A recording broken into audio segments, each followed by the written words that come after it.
بسم اللہ الرحمن الرحیم.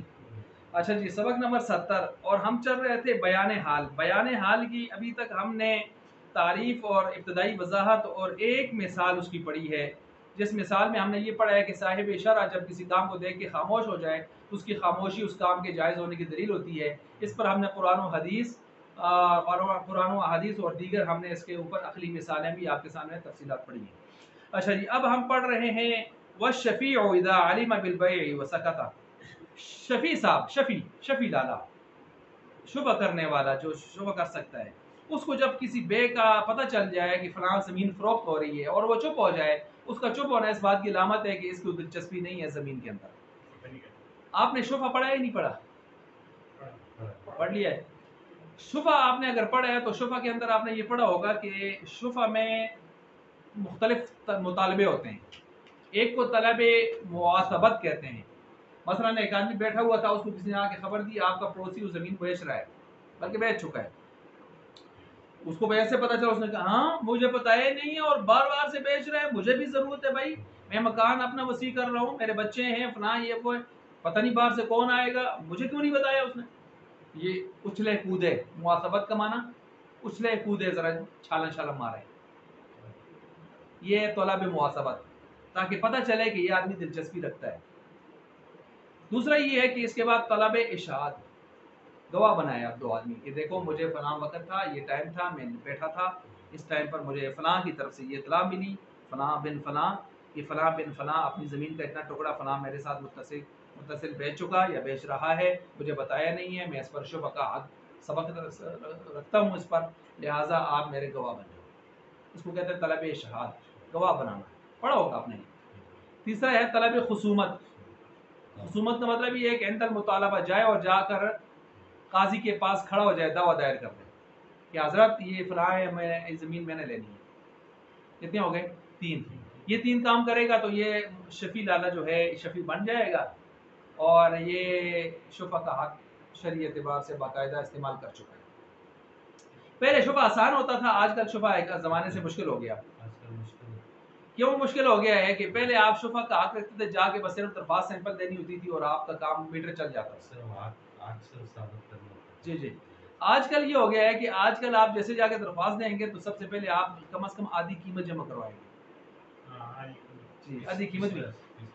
تیسرا سر وہ مشکل نہیں ہے، صرف قانون زیادہ مشکل بنا دیے. قانون بھی مشکل بنا دیے کہ جب آپ کو اطلاع دے گا تو اس وقت مجلس ہونا بھی ضروری ہے. اچھا، وہ وہاں پر کوئی موجود ہو، آپ دونوں ہی نہ ہو، آپ کے علاوہ بھی ایک دو بندے موجود ہوں. لیکن طلب مواسبت اگر وہ اس طرح نہیں ہو رہی، طلب اشہاد میں تو آنا چاہیے جب اس کو اطلاع ملی ہے اور فٹافٹ اس نے طلب اشہاد کی ہے. یہ 3 چیزیں، یہ طلب مواسبت قانون میں یہ ہے کہ اس میں 3 چیزیں ثابت کرنی ہے. ایک ٹائم، پلیس اور جگہ، مجمع. ٹائم، تاریخ، ٹائم اور جگہ. اچھا اچھا جی. وہ پھر تینوں گواہ جو سارے گواہ ہیں ان کے بیانوں میں ذرا بھی فرق نہیں آنا چیزوں میں فرق نہ ہے. کہ وہی وقت بھی وہی ہو، صحیح ہے. اب دیکھیں یہاں پر یہ شفیع ہو گیا. اب شفیع کو جب یہ پتہ چلا اور وہ چپ رہا، اچھا بیچتے، اچھا ٹھیک ہے، تو اس کا مطلب یہ ہے کہ حضرت اس کے بیچنے پر کیا ہے؟ راضی. اس نے اپنے حقی شفع کو کیا کر دیا؟ ختم کر دیا. قانون میں بھی اس طرح بھی ہے کہ کوئی آدمی جماعت کھڑی ہونے والی ہے، اس کو کوئی کہتا ہے شفع کا اور زمین کا، وہ آگے سے کہتا ہے میں نماز پڑھ کے بھی کہتا ہے پھر بھی نہیں ہوتا، ختم ہو جائے نا. یعنی کہ مسیدی بھی آواز ہو جائے مار چھوڑا پچھوں کہ بھائی یہ شفع میں کرساں ہماری زمین پہ بکتی ہے لگی تھی اندر مسجد نمازیاں کو آواز آ جائے. اچھا اب دیکھیں کانا بذالک کا بھی منزلۃ البیان، تو یہ بھی منزلہ بیان کیا ہوگا؟ گویا بیان نہ راضٍ بذالک، وہ راضی ہو گیا ہے اس سے کہ جو بیچنے میں کیا کرنا من پیسے ہی نہیں یا مجھ کو ضرورت ہی نہیں. ٹھیک ہو گیا.